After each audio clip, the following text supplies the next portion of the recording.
Kemudian ada yang berkantor semuanya berselfie, ada istrinya yang pakai baju PKK. Saya sebenarnya termasuk orang yang paling menderita. Yang pertama, sampai hari ini saya belum pernah masuk ke kantor. Yang kedua, saya belum pernah mimpin AP.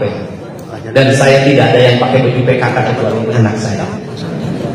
Saya fokus semenjak dilantik itu terus turun dari tempat ke tempat menyelesaikan problem yang menurut saya sederhana-sederhana, tetapi karena memandangnya kita dari sisi birokrasi akhirnya menjadi lama.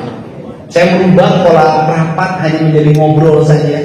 Kemudian dari ngobrol itu lahir solusi-solusi. Hari ini kita sudah banyak menyelesaikan solusi.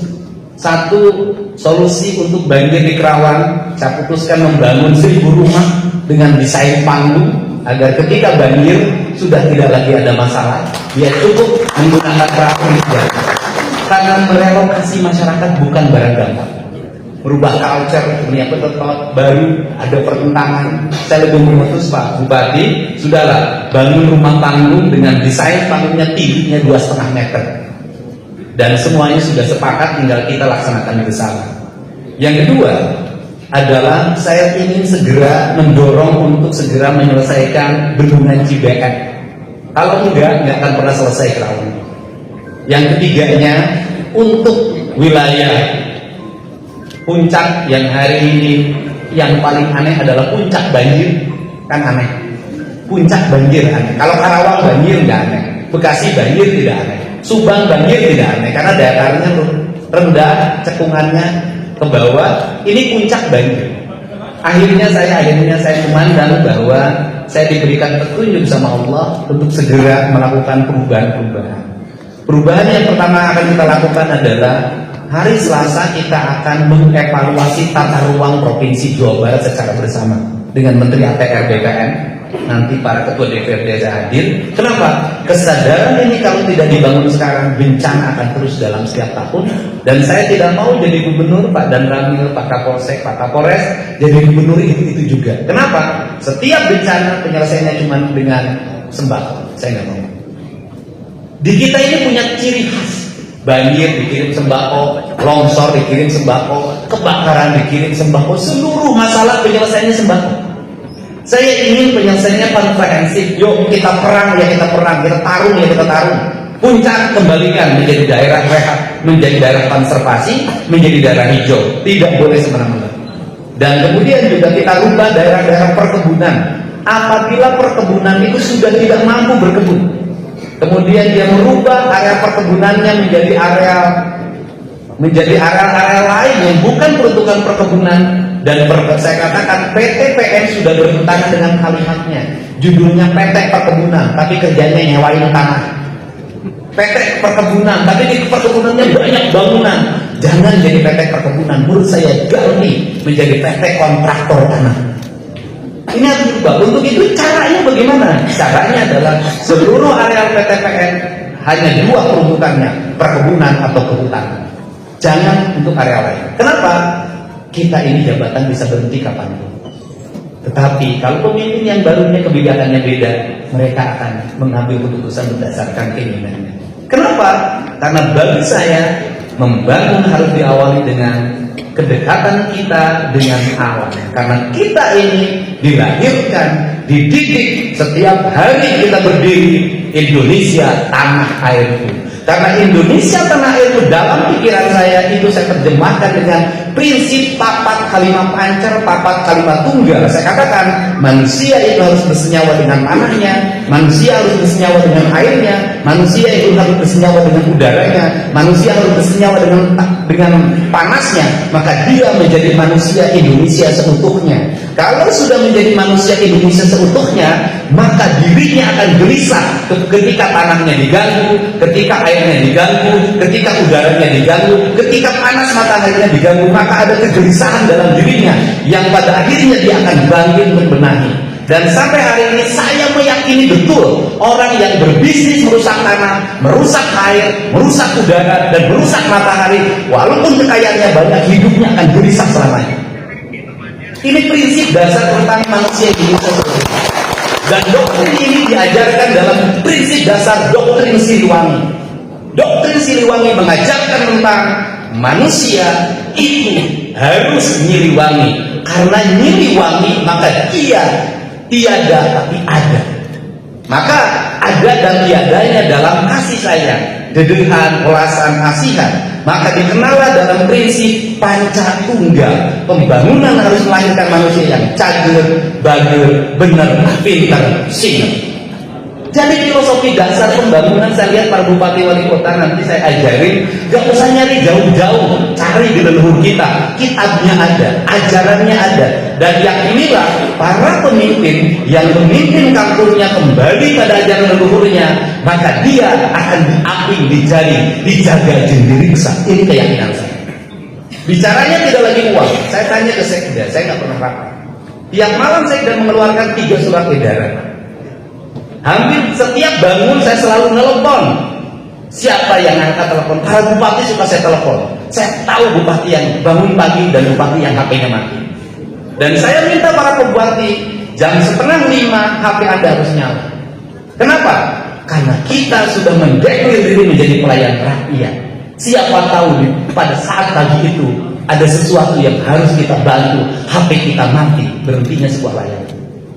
Ini pertama. Kemudian kedua, harus ada rasionalisasi. Bagaimana kita ingin bangun jalan, ingin bangun jembatan, ingin bangun irigasi, ingin bangun sarana pendidikan, ingin bangun sarana kesehatan, harus pakai duit. Duitnya dari mana? Duit sumber pendapatan kita. Mau Jawa Barat mau ngandelin apa? Kita nggak punya batu bara. Kita nggak punya tambang emas kayak di tempat lain. Kita ini pajak yang kita raih yang terbesar adalah dari pajak-pajak investasi. Pabrik atau industri adalah harapan kita. Walaupun harus ada tata kelola yang harus diperbaiki oleh pemerintah pusat. Apa tata kelolanya? Pabriknya di Karawang, pabriknya di Bekasi, pabriknya di Subang, pabriknya di Purwakarta, pabriknya di Bogor. Tapi PPh 21-nya jatuh ke Pemkot, ke Pemda DKI Jakarta. Itu kan harus diperbaiki tata kelolanya. Kenapa? Karena kantor pajak menghitungnya dari kantor pusatnya. Baunya di sini, dapat duitnya Jakarta. Ini harus diperbaiki. Tetapi di balik itu, kalau ini, bahwa ini adalah ayam, industri ini, investasi ini adalah ayam, kita ingin punya telur, maka rumus hidup kata kakek saya, urus ayamnya sinalitu. Artinya bahwa investasinya kita jaga bersama, jangan diganggu. 1, jangan diganggu ketika pembebasan. 2, jangan diganggu ketika dibangun industrinya. 3, jangan diganggu ketika rekrutmen tenaga kerjanya. 4, pemerintah provinsi tampil untuk apa? Untuk memberikan jaminan investasi, jaminan keamanan, jaminan rekrutmen sumber daya Jawa Barat yang memadai, jaminan infrastruktur. Maka hari ini saya mulai mendata, pabrik Anda butuh apa? Jalan, aku anggarin deh jalannya. Pabrik apa butuh apa? Air, aku siapin airnya. Apa listrik? Kita bangun konektivitas di PLN-nya walaupun agak susah. Ini karena kita ini tampil untuk memberikan jaminan pada mereka untuk apa? Untuk bersaing dengan Vietnam, bersaing dengan Tiongkok. Kenapa hal ini dilakukan? Agar mereka nyaman. Kalau mereka nyaman, rekrut yang kedua, mereka bangun pabrik, ada orang kuliah di pabrik. Setelah itu ada bahan material yang diserap. Itu duit juga kan. Saya ini bila kali ditanya, saya sampai nanganin teknik bagaimana supplier ini akur sama kontraktor pabrik, Pak. Saya nanganin teknis. Saya biasa. Sehingga setelah itu, maka kalau pengusaha sudah merasa dilindungi, sudah deh. Kita juga nggak usah ngomong, mereka juga ngerti apa yang kita inginkan. Ini setelah itu apa? Rekrutmen tenaga kerja. Rekrutmen tenaga kerja bagaimana? Saya katakan dari kemarin, saya tidak mau hadis nakal ada antrian orang melamar kerja. Tidak usah. Bagaimana? Gampang. Ini sudah zaman aplikasi, zaman sistem data. Desa ada di desa itu ada operator desa. Di kecamatan ada operator kecamatan. Di kabupaten operator hampir setiap unit kerja. Operator desa mulai besok ditugaskan untuk mengentry data jumlah angkatan kerja yang ada di desa tersebut berdasarkan pendidikan dan keahliannya. seluruh operator desa. Setelah itu data itu nanti dipindahkan ke data dinas tenaga kerja. Di dinas tenaga kerja link and match dengan industri. Ketika industri rekrut tenaga kerja, nggak usah buka lamaran, cukup dia lihat siapa saja yang memenuhi kualifikasi itu di sistem data itu. Setelah itu bikin panggilan kerja ke rumahnya masing-masing untuk interview. Setelah diterima baru ngurus lamaran kerja dan persyaratannya. Jangan dibuat orang melamar pabrik ribuan, diciptakan Indonesia, negara yang hari ini orang yang nganggur. Ini adalah brand yang harus dijaga. Kalian nggak mau. Ini nanti dipolitisasi di media sosial.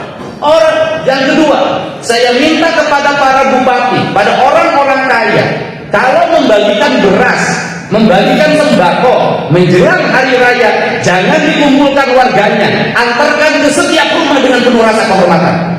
Kenapa? Diantrikan, dipolitisasi lagi. Orang Jawa Barat ngantri beras 5 liter. Nanti musim kurban diantrikan kembali. Silangkan sikap-sikap politisi kita, belajar pada leluhur kita, orang tua kita ketika nganter munggahan, ketika nganter munggah untuk lebaran, diantar ke rumahnya tanpa orang mengetahuinya.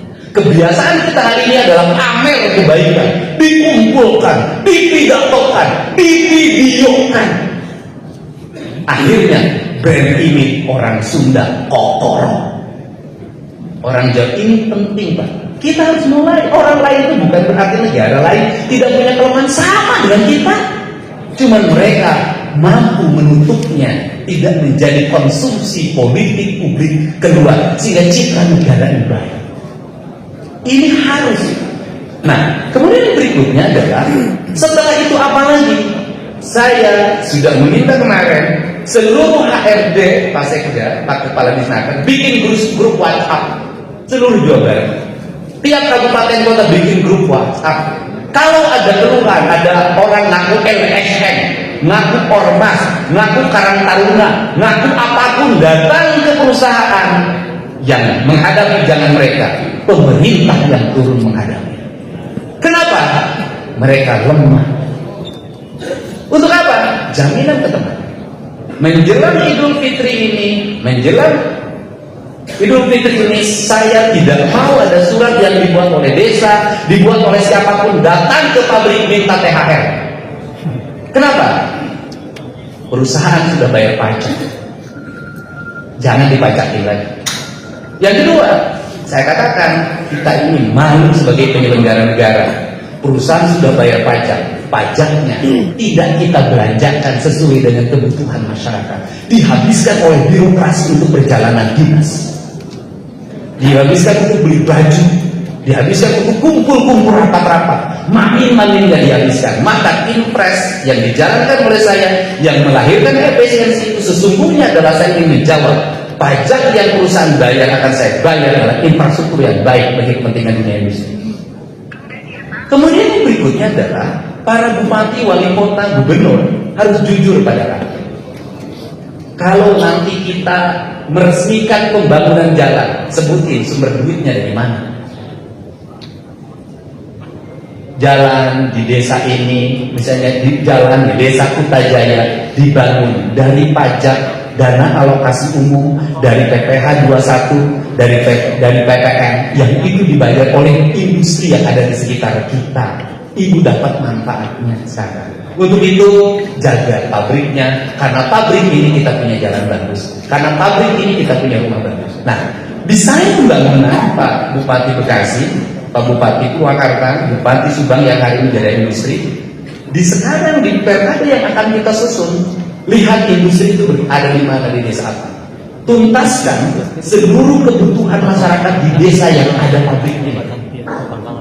Tuntaskan air bersihnya, tuntaskan sekolahnya, tuntaskan jalan lingkungannya, tuntaskan rumah rakyat miskinnya, tuntaskan. Kenapa? Dengan mentuntaskan itu sesungguhnya kita sedang menjaga hubungan industrial antara rakyat dengan dunia industri. Kenapa masyarakat di desa itu marah? Kenapa?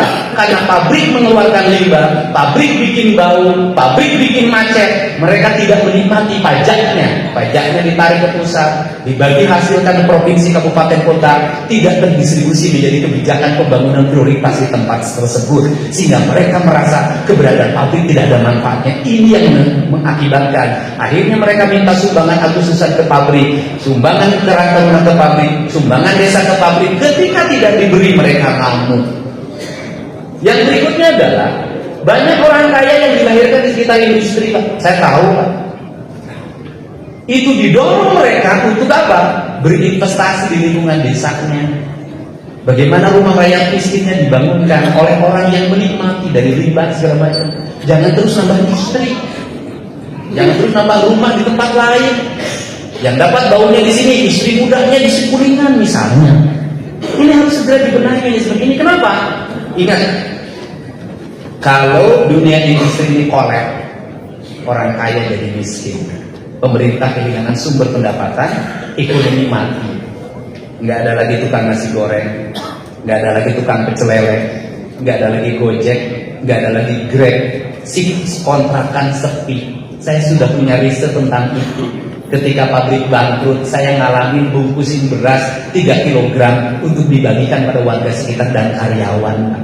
Ingat, ini persoalan yang bukan sepele.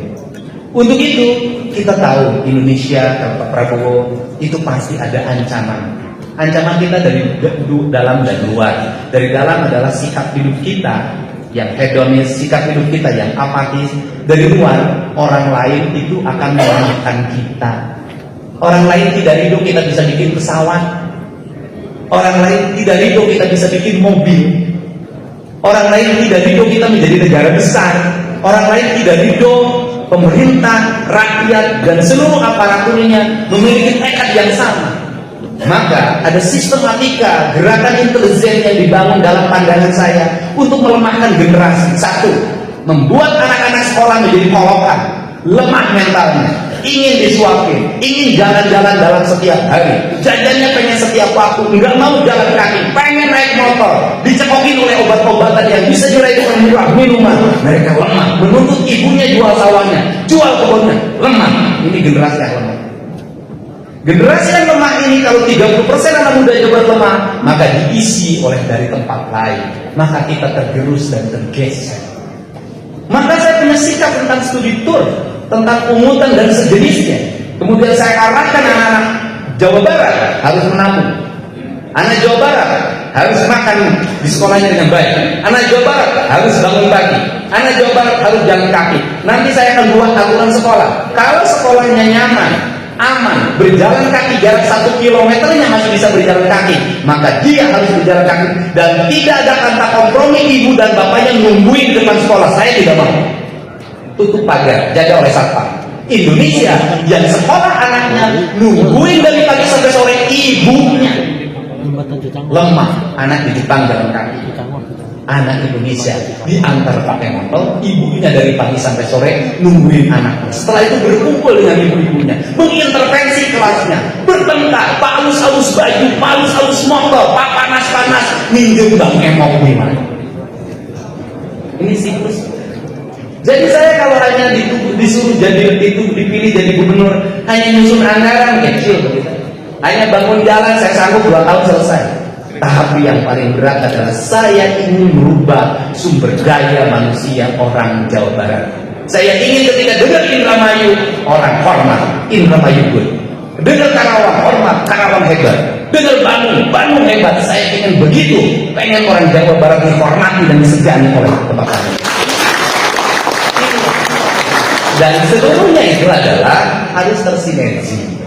Maka ini MOU bukan MOU bohong-bohongan, bahwa nanti ada operasi yang dilakukan namanya Operasi Jabar Menunda. Operasi itu kan kalau kita lebih budaya segala macam seperti itu kan.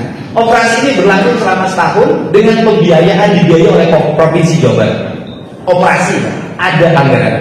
Nanti kabupaten kota juga sama membuat alokasinya. Oh mahal Pak, harga keamanan itu murah Pak dibanding rasa nyaman. Negara perang, istri cantik nggak ada artinya. Lebih baik tidak punya istri di negara perang.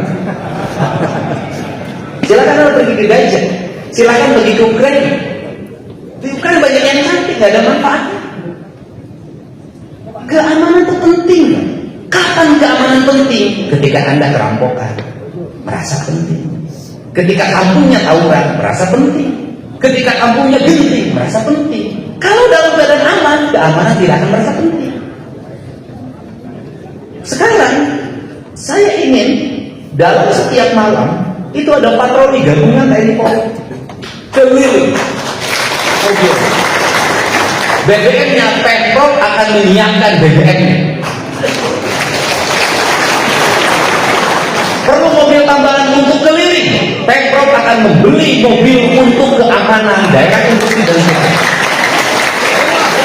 Gak apa-apa, gubernur Pak gak usah bikin mobil, Allah. Nah, ini kemudian sampai taktis operasional, biaya uang sakunya kita akan nyampe.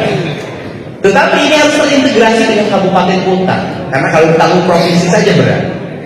Membangun sumber daya manusia Jawa Barat, saya serius. Saya tahun ajaran baru Pemprov Jabar akan mewajibkan kurikulum wajib militer masuk di sekolah-sekolah. Setiap sekolah SMK dan SMK di Jawa Barat dan Madrasah Aliyah ada pembinanya 1 anggota TNI dan 1 anggota Polri. Kalau sekolah itu tawuran, berarti anggota TNI dan Polri-nya sama.